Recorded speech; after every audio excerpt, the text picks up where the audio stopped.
Hey there, we're going to be working on the Osmosis Diffusion lab today. And what we're going to do is we're going to start off with the experimental design. Then I'm going to have you guys pause the video so that you can work on your experimental design. And then we're going to work on our hypothesis. And then I'm going to have you pause the video so you can work on your hypothesis. And then we're going to work on the data collection table. And then we should be done with the experimental setup. So let's start with the experimental design. We're starting with the experimental design because it's easier to set up your experiment or identify your control, independent variable and dependent variable before you write your hypothesis.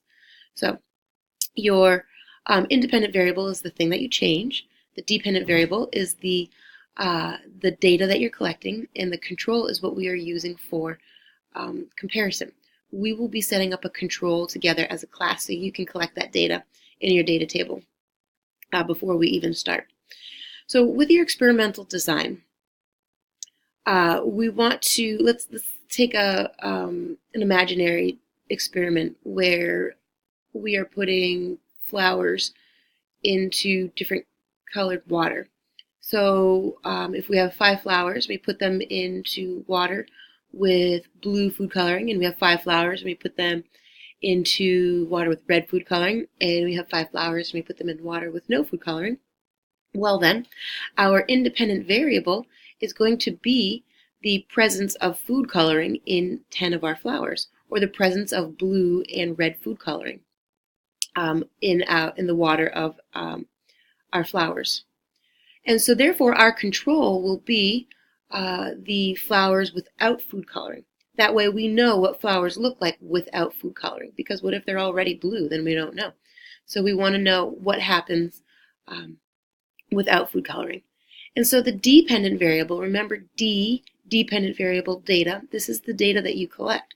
We want to collect not just yeses and nos, we want to collect what happened. So we want the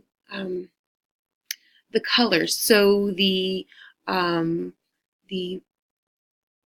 blue food coloring, the flowers with blue food coloring, the petals turned blue or light blue, or some of the petals turned light blue and some of them turned dark blue. They were light blue at first and then they turned dark blue over time. The red flowers turned pink and the control didn't change color. So keep that in mind when we're talking about our experimental setup or with our chemical reactions, because in this lab we're going to have chemical reactions. So when we set up our data table, we want more than just yeses or nos. We're going to want, how do you know? What is your evidence? So was there a color change? So at this point, what I want you guys to do is to set up a picture, create a picture of your experimental design. How is this going to look? And write down a list of steps. In here, it can be brief, but it's got to have, let's say, at least 7 steps, so that you can have more. But if they're really well written, you can have fewer. But there's sort of a target for you to shoot at, so that you will have a plan going into the lab. So pause this video before we start talking about our hypothesis and do your experimental design. Excellent. So now we are working on our hypothesis. Remember that our hypothesis is if independent variable, then dependent variable, because. So if we go back to our initial fake experiment, it was if we have put 5 flowers into blue water or water with blue food coloring, 5 flowers into water with red food coloring, and 5 flowers without food coloring, we would set up our hypothesis like this. If independent variable, if we put 5 flowers into water with blue food coloring, 5 flowers into water with red food coloring, and 5 flowers into water with no food coloring, then, now here's our dependent variable. This is what we expect. It predicts what's going to happen. It doesn't have to be right. Then 5 of the flowers will will turn blue.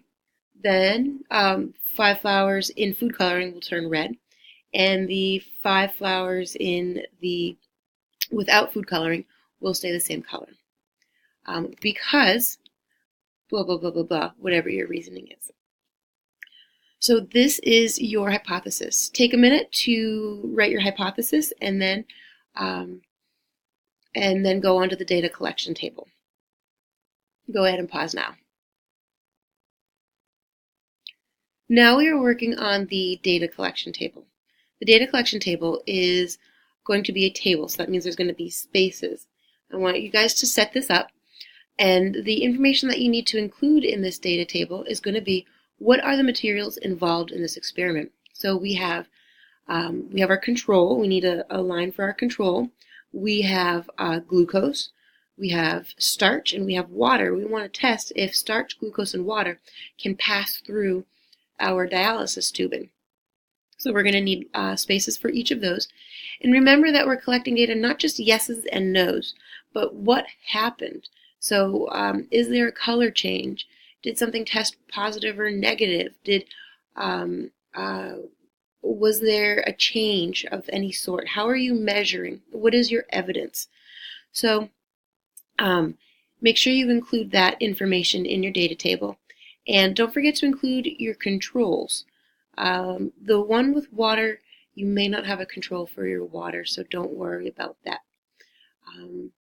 So go ahead and set up your data table, and we will, and when you are done with this, have me initial your paper before you can go back and start setting up your lab. And you're going to do a great job. I'll see you in a little bit.